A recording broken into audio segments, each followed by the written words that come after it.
internet vai aguentar. Aí.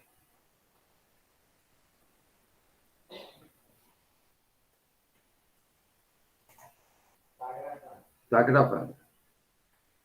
Então, meus irmãos, hoje nós vamos falar aqui de um tema que já foi objeto até das nossas palestras no passado, mas o único objetivo é trazê-lo de novo para as pessoas que não assistiram, recordar para as pessoas que já assistiram, né?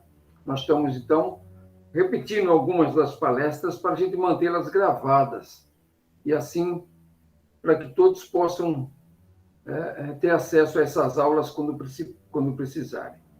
Ok?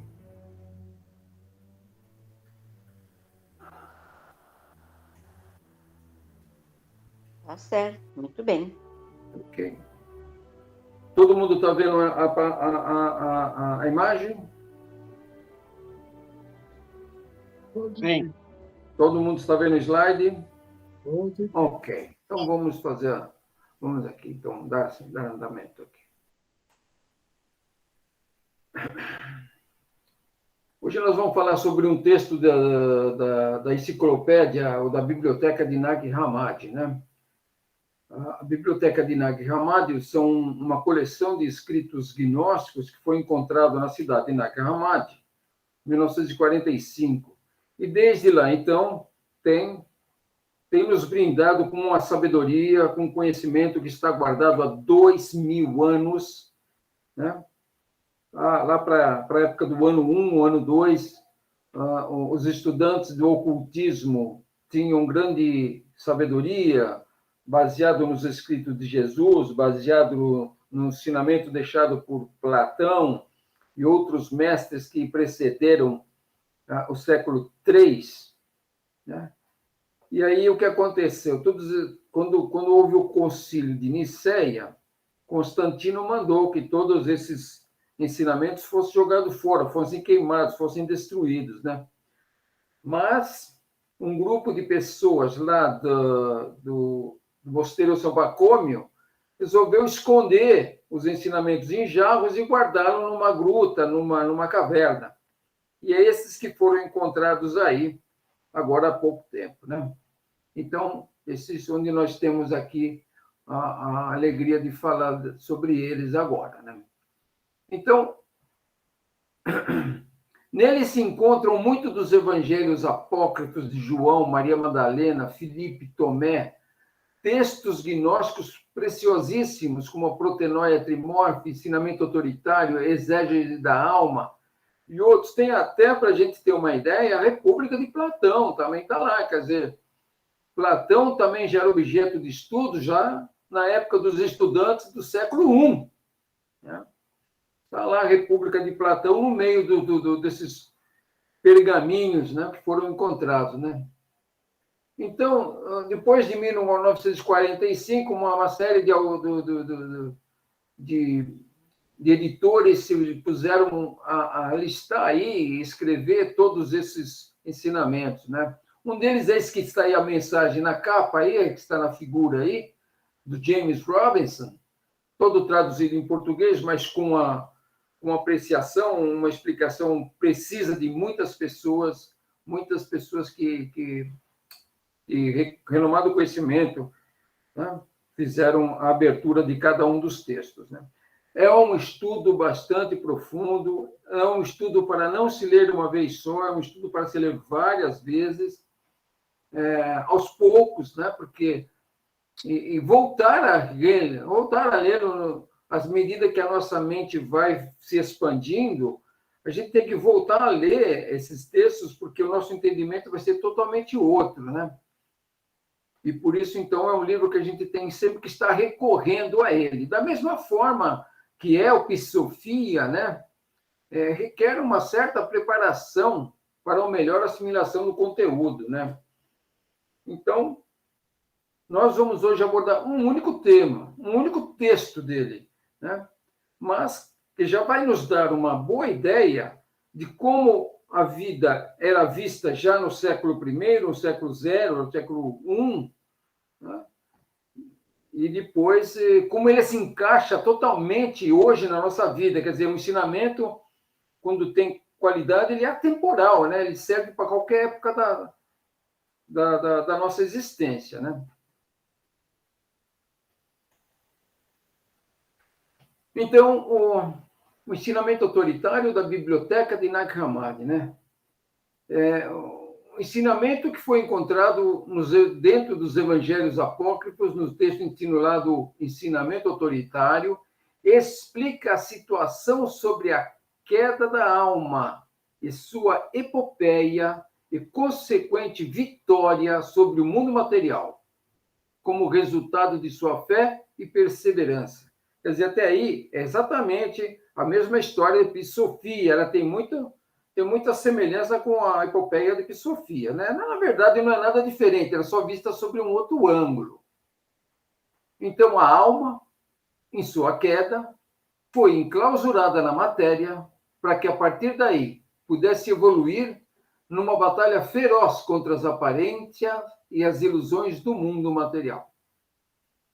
Em realidade, o ensinamento autoritário é um dos vários textos gnósticos encontrados na biblioteca de Nag Hammadi, a retratar a situação da alma enquanto encarnada e antes de voltar para os limites superiores da luz.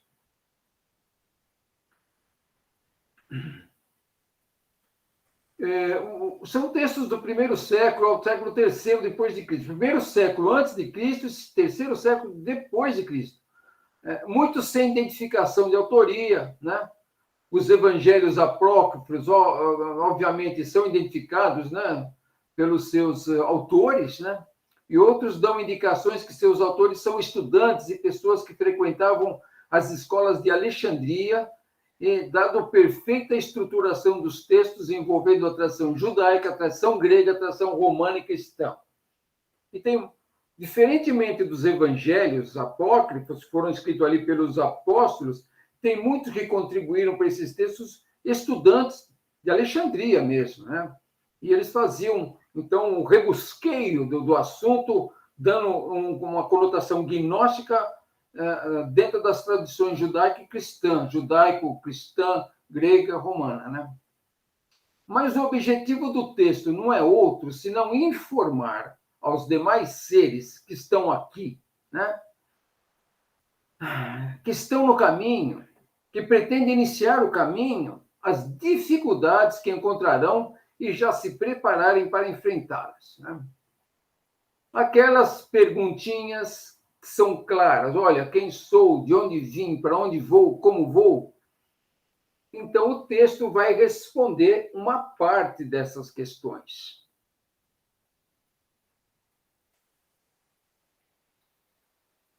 A alma peregrina começa sua jornada e depara que existem muitas forças que interferem e não desejam o seu retorno ao lugar da luz de onde veio. Bom, a alma peregrina, que foi enganada pela falsa luz, né? Que vinha dos planos superiores e foi aprisionada pelo ser com cara de leão. É esse que está na figurinha aí do lado. Esse é o nosso personagem, né? Essa figura é muito encontrada nos livros de gnosticismo, pois se trata do comandante das forças, essas forças dos limites inferiores da luz, dos senhores do mundo, né? Conhecido por demiurgo dos gnósticos, ou outros nomes como Yaldabaoth, Sakla, Samael, enfim. Ele é o demiurgo, ele é o dono do mundo, ele é o que comanda todas essas legiões de seres não benignos, né? Mas que tratam do nosso aprisionamento aqui nesse plano. Então, vejam, já no ano primeiro, no século I, esse ensinamento, essa sabedoria já estava de posse desses estudantes aí que se fechavam lá nos comuns, nas igrejas, se fechavam nos mosteiros, né? E não era, obviamente, distribuído para o público, né? Mas desde aquela época, os possuidores dessa sabedoria já eram perseguidos. Bom, a primeira pergunta que a gente vai deixar aqui para que vocês possam responder no final é: e quem está sendo impedido de retornar aos limites superiores da luz? Quem que vocês acham que está sendo impedido de retornar aos limites superiores da luz? Então, dando prosseguimento, o próximo slide vai mostrar uma figura que já é da nossa... Nós já vimos ela, né? Então, a história é exatamente a mesma, né? É só para nós nos posicionarmos aqui, onde é que nós estamos, né? Então, aqui nós temos os 24 círculos concêntricos, esses círculos externos, de 1 a 24, né? O mais externo é o primeiro, o mais interno é o 24º. Deixa eu ver se eu pego aqui um... Não tem? Então, depois vem o Ouroboros, que é esse ser aqui, este réptil com o rabo na boca, né? Depois nós temos lá, então, no centro, o plano físico, onde nós estamos. Pode ser o plano aqui onde nós estamos, o plano onde está a Terra, né? Depois, saindo do plano físico, nós temos o plano astral, tá? Entramos aqui no Ouroboros e temos aqui uma região chamada 13º Éon, né? Que é antes de entrarmos nos círculos concêntricos aqui, né? Do plano divino. Esses círculos externos são o plano divino. Bom, a alma que partiu aqui do plano divino, né, estava fazendo o seu reconhecimento quando viu uma luz aqui nesses limites aqui do plano astral, do plano físico, e foi até lá. E aí ela ficou presa aqui, neste plano que é dominado pelos arcontes, pelos senhores do mundo, né? E está até hoje aí. Então, essa é a história da alma, né? Uma outra figura mostra aqui, uma figura também conhecida nossa, né? O esquema do que foi deixado pelo mestre Papir, né? E onde ele divide esse Ouroboros, esse limitador do plano aí, que não deixa ninguém passar para ele, né? Ele divide em 12 regiões, cada uma para um tipo de desenvolvimento, né? Pela boca do dragão entram as almas condenadas, como se fosse um jogo daqueles que você vai jogando o dadinho e vai passando de casa em casa, de repente você passa num lugar que não pode ir lá, você é obrigado a voltar do começo. Então, essa daqui, a boca do dragão, é a entrada das almas condenadas, né? Você fez um pecado grave, você é obrigado a começar tudo de novo. Você vai começar a sua evolução de novo, né? Bom, a região azul é a região das alturas, ela está ainda sobre uma região onde nós temos as estrelas e os luminares, ou seja, as estrelas e o Sol, a Lua, e depois lá no meiozinho a Terra, né? Isso daí atualmente está sendo muito assim comentado, né? Que a Terra teria uma abóbada sobre a Terra, que essa abóbada teria as estrelas e depois o Sol, e acima dessa abóbada, então, que seria todo o resto do universo, né? Mas isso aqui já era uma sabedoria do ano 1, né? Do século I, né?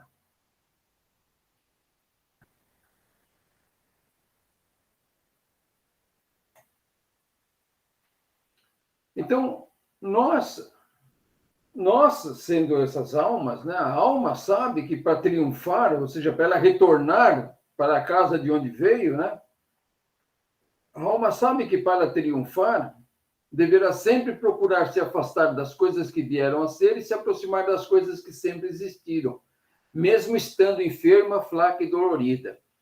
No estágio em que estão as almas aqui neste plano, e o sofrimento que a elas é afligido, elas estão, é a causa dessa enfermidade, esse adjetivo que está sendo usado para ela, dolorida e fraca, né? Porque nós estamos aqui, encarnação atrás de encarnação, por muito tempo, né? Lógico que a gente não se lembra do resto, isso também é um grande empecilho para o nosso desenvolvimento, né? Hoje a gente sabe que esses seres do mundo mexeram no nosso DNA para que nós, então, também tenhamos uma vida curta, tenhamos uma vida cheia de tribulações, né? E então a gente nunca sai desse lugar onde a gente está aqui preso mesmo, né?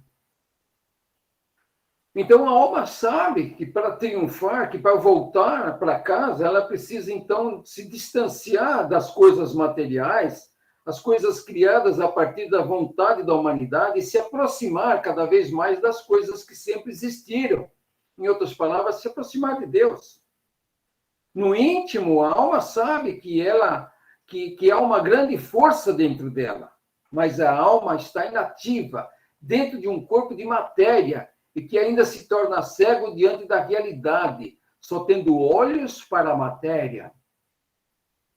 Mas, como Sofia, chegará um momento em que a alma, cansada de sofrer, reunirá suas últimas forças e, humildemente, de joelhos, pedirá uma ajuda divina. Assim como está escrito no primeiro arrependimento de Sofia. Depois de muito sofrer, depois de muito... Os termos são os mais pejorativos possíveis, usados tanto na filosofia como no ensinamento autoritário. Como a alma, ela toma uma conotação feminina, né?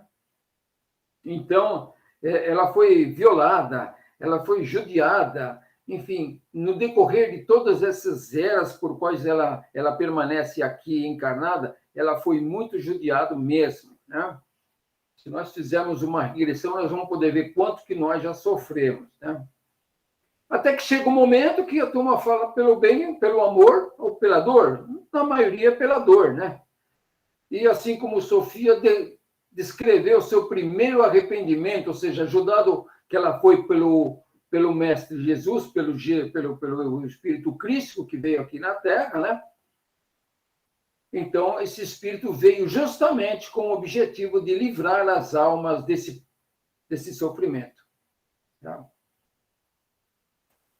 E o primeiro arrependimento de Sofia, ela fala justamente: ó luz das luzes, a quem eu acreditei desde o princípio, ouve agora então, ó luz, este meu arrependimento. Salva-me, ó luz, pois maus pensamentos penetraram em mim. Como nós sabemos, o primeiro arrependimento de Sofia também é o Salmo 68, né? Mas ele é muito mais enfático no Salmo.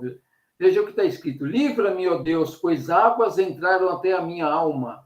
Atolei-me em profundo lamaçal, onde, se não pode estar em pé, entrei nas profundezas das águas, onde a corrente me leva.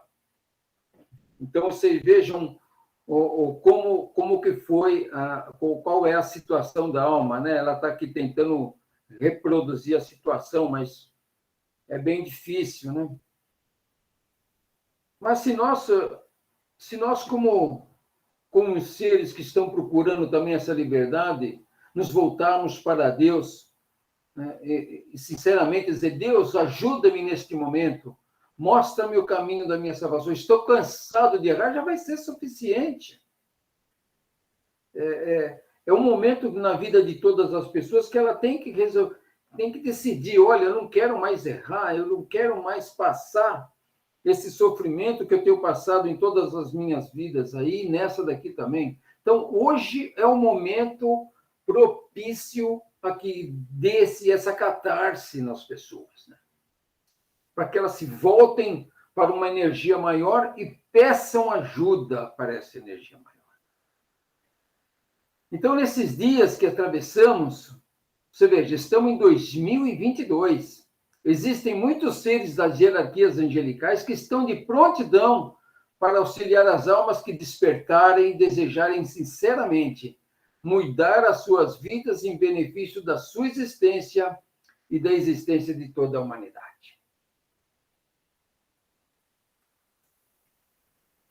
Então, aqui nós iniciamos bem o texto, que vai ser o texto do ensinamento autoritário, né?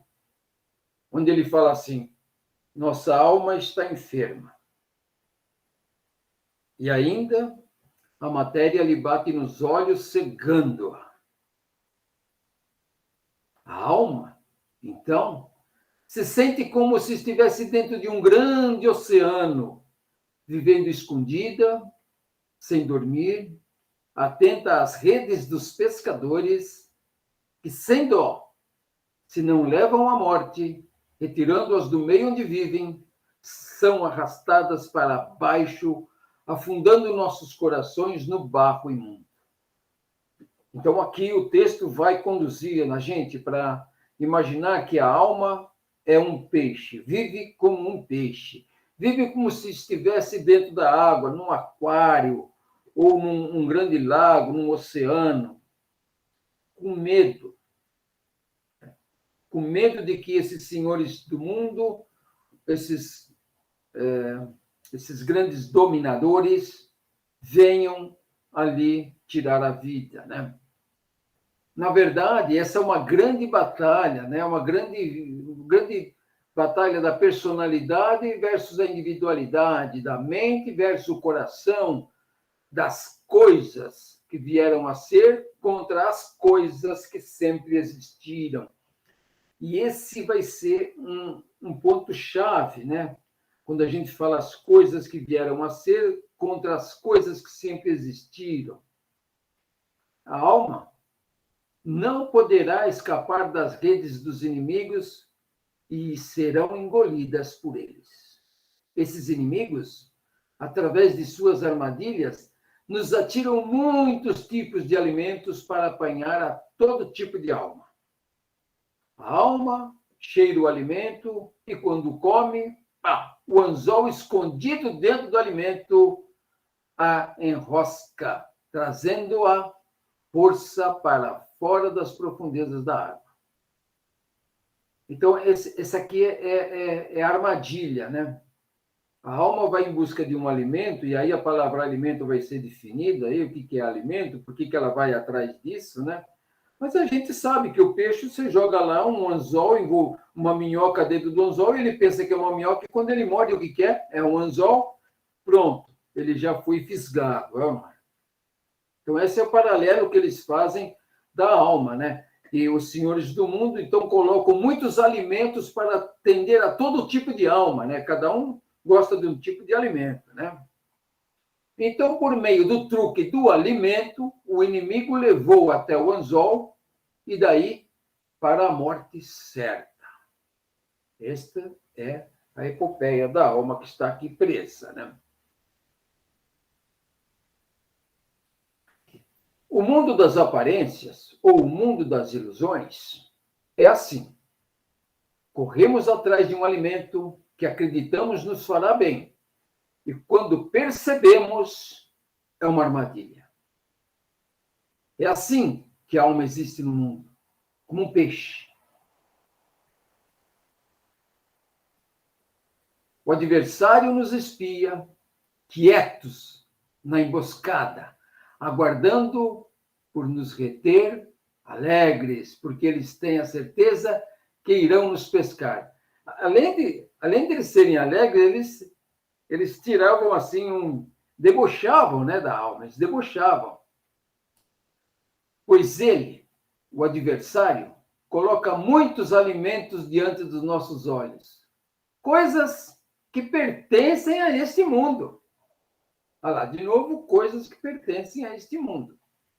Coisas que vieram a ser neste mundo, criação dos seres desse mundo, ou pelos senhores desse mundo. Os alimentos de que fala o texto, tudo o que desejamos e entendemos, né? Tudo isso são alimentos para nós. O que seria bom para a nossa vida, mas que no fundo se revela como uma armadilha. Então aí a gente começa a imaginar, bom, comida, em primeiro lugar, né? Mas será que muita comida ou pouca comida, ou que tipo de comida vai se tornar uma armadilha? E aí a gente pode começar a enumerar, né? Quais as comidas que são armadilhas, quais as que não. Tá? Hoje a gente sabe quais as que são classificadas em primeiro lugar a pior comida, depois vem a segunda, né? Batatinha frita, depois vem refrigerante, e vai descendo, blá, blá, blá. E hoje até a água mineral já está no rol das comidas que fazem mal, né? Mas a gente precisa dela. Bom, depois outro alimento, bens materiais, né? É uma necessidade, né? Mas a alma, carro, celular, televisão, joia, etc. Roupas. Roupas é um alimento, né? Nós precisamos de roupas, mas que tipo de roupas, né? Enfim, tudo que aqui é chamado de alimentos é tudo aquilo que, afinal, não faz mais do que nos encher de orgulho, ó, e outros pecados relativos ao comportamento. Não é um erro ter essas coisas, mas o erro está em dar muito valor a esses materiais. E também a forma como corremos atrás dele, que é importante, como corremos atrás dele para conseguir, né, aquele apego depois ainda, né? Não podemos dedicar a nossa vida inteira sacrificando a nossa preciosa encarnação somente para a busca desses bens. Lembramos que a abundância divina está ao nosso alcance. Tudo que necessitamos já está à nossa disposição, mas temos que saber como buscar. Lembra lá, negação, afirmação? Devemos fazer por merecer todas essas coisas. Assim, nós não prejudicaremos nem cairemos na armadilha que nos prepara esses senhores do mundo, né? Hoje em dia é muito bem assim definido essa situação de ilusão do mundo, esse mundo de matéria, como sendo um mundo de da Matrix, ou o mundo da holografia, onde tudo isso seria uma grande holografia. E nós aqui, imaginem só, nós aqui como um peixe dentro do aquário, como um peixe dentro da água, é assim que nós vivemos, eles controlam a gente dessa forma mesmo, cruelmente dessa forma. Então, esses senhores desejam nos fazer ansiar por uma dessas matérias e provar apenas um pouco para que possa nos fisgar com seu veneno oculto e nos trazer para longe da nossa liberdade, levando-nos para a escravidão, que é o estágio em que estamos atualmente. E por essa razão, né, esses pseudo-alimentos se tornam alimentos de morte. Então, tudo isso que nós estamos chamando de alimento aqui, mas que, na verdade, são desejos, são vontades, são exageros da nossa parte, vão se tornar alimentos de morte. Anotem aí para que, no final, vocês possam me dizer quais são os alimentos de morte que vocês já reconhecem.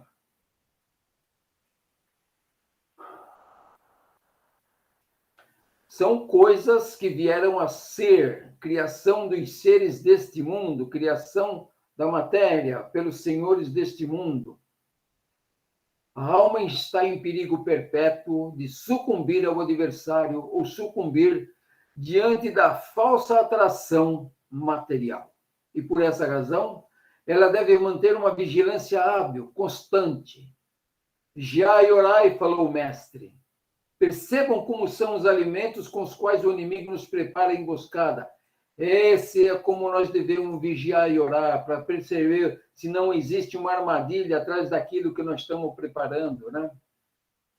Percebam e entendam essa estratégia. Percebam essa estratégia deles, né? Mais uma aqui. Primeiro, ele injeta uma dor, ou seja, uma vontade em nossos corações para essas coisas pequenas da vida. Depois, ele injeta o desejo por uma vestimenta, né? Para que nós nos orgulhemos de nós mesmos dentro dessa roupa. Olha o objetivo. E depois, desejo pelo dinheiro, Depois vem o orgulho, a vaidade, a inveja, que rivaliza com outra inveja, e da beleza do corpo, e da fraudulência, etc, etc, etc. Na biblioteca de Nag Hammadi, o termo que ele usou aí, quando ele falou em roupa, é túnica. Então, já no século I, a turma queria ter a melhor roupa, né? Por uma questão assim de, vamos dizer, de orgulho, né? Mas o mestre também deixou o ensinamento dele, quando ele liberou os apóstolos, falando assim, olha, e não tenha duas túnicas, nem dois sapatos, porque senão o seu orgulho vai nascer daí, né? Então, gente, esse é a estratégia dos nossos queridos senhores. E quando a gente percebe, pá, nós já estamos fisgados.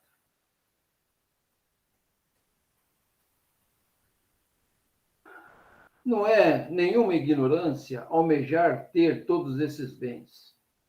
Mas o que está errado é deixar que nossas atenções sejam todas voltadas e consumidas para eles. A frase que o mestre deixou é bem clara: buscai o reino dos céus e sua justiça em primeiro lugar, e tudo mais vos será acrescentado. Entenderam, então, o mecanismo e a estratégia? Entenderam como nos fazem prisioneiros? Entenderam como caímos nas armadilhas? Entenderam porque o mestre disse, e conhecereis a verdade, e a verdade vos libertará? Essa é uma parte dela.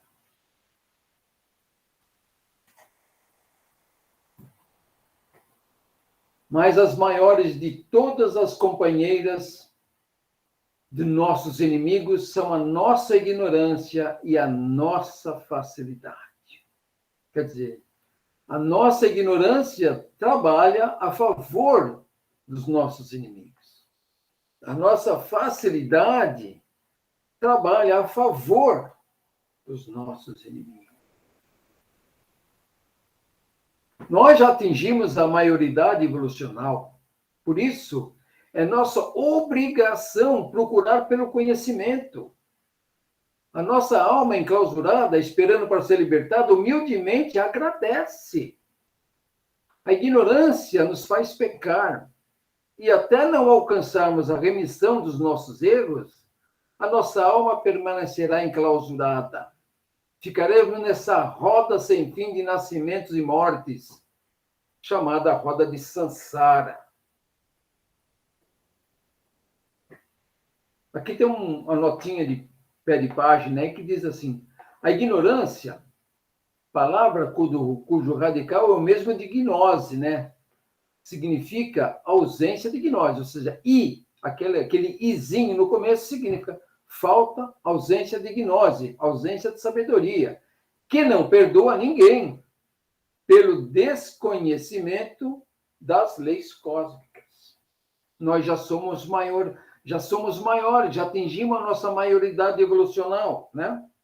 Normalmente ela já está fixada após a formação dos nossos 4 corpos inferiores, que se dá lá por volta dos 28 anos, dependendo na média, pessoas que se emancipam um pouquinho antes, né? Mas não é desculpa nenhuma nós não conhecemos essas leis. Enquanto nós não conhecemos, nós vamos ficar aqui. Portanto, sejam as nossas melhores companheiras a sabedoria e a força para corretamente superarmos essas situações que não têm outro objetivo senão nos tirar do caminho da evolução espiritual. Mas a alma, aquela que já provou todas essas coisas, percebeu que a doçura das paixões é transitória. Ela aprendeu sobre o demônio, os arcontes, ela fugiu deles e foi buscar uma nova conduta. Em seguida, desprezou os desejos dessa vida, pois sabe que tudo é transitório. Coisas que vieram a ser são criações dos homens. Agora ela busca por aqueles alimentos que a levarão para uma outra vida e despreza os alimentos que são traiçoeiros. Ela aprendeu sobre a luz, a sua luz, assim saiu se despindo de sua vestimenta deste mundo, enquanto a sua verdadeira vestimenta a veste por dentro.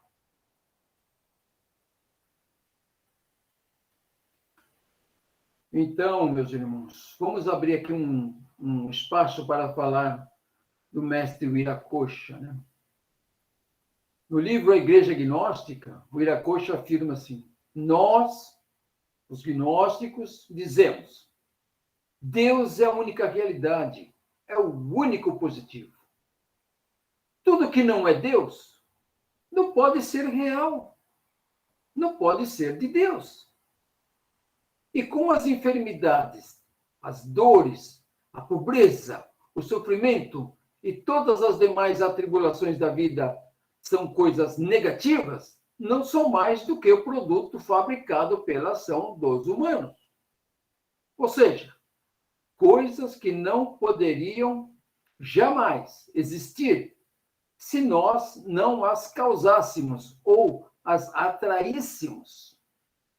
Coisas que vieram a ser.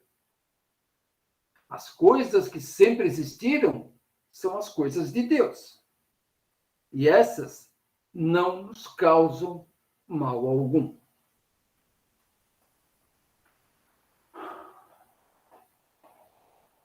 As coisas que sempre existiram, elas estão numa vibração muito alta, né? Diferentemente de nós, que, quando nos voltamos para a matéria, nos mantemos numa vibração baixa. Então, harmonia, esperança, caridade, fé, liberdade, prosperidade espiritual, amor e muitas outras que a gente tem que aprender a descobrir esse tipo de alimento que não é traiçoeiro.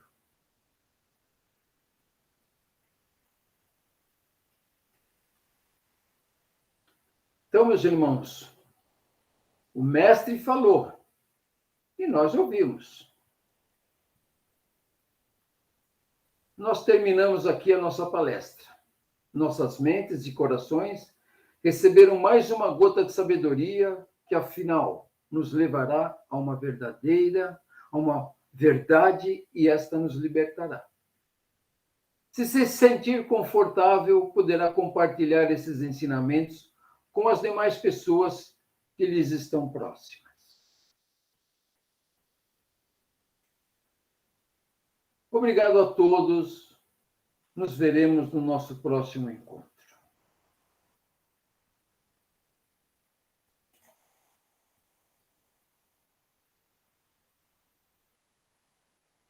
Então, meus irmãos, vamos então já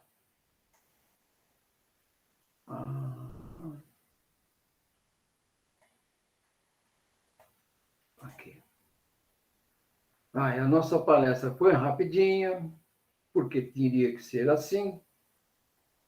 Então, agora, vamos dedicar aí alguns minutinhos a explorar aquelas perguntinhas que nós fizemos.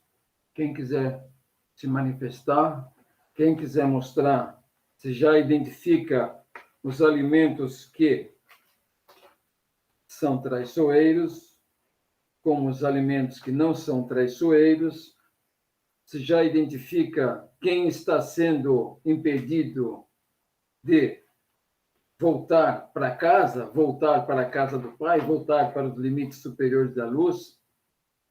Então, por favor, escuto aí o vosso testemunho, né?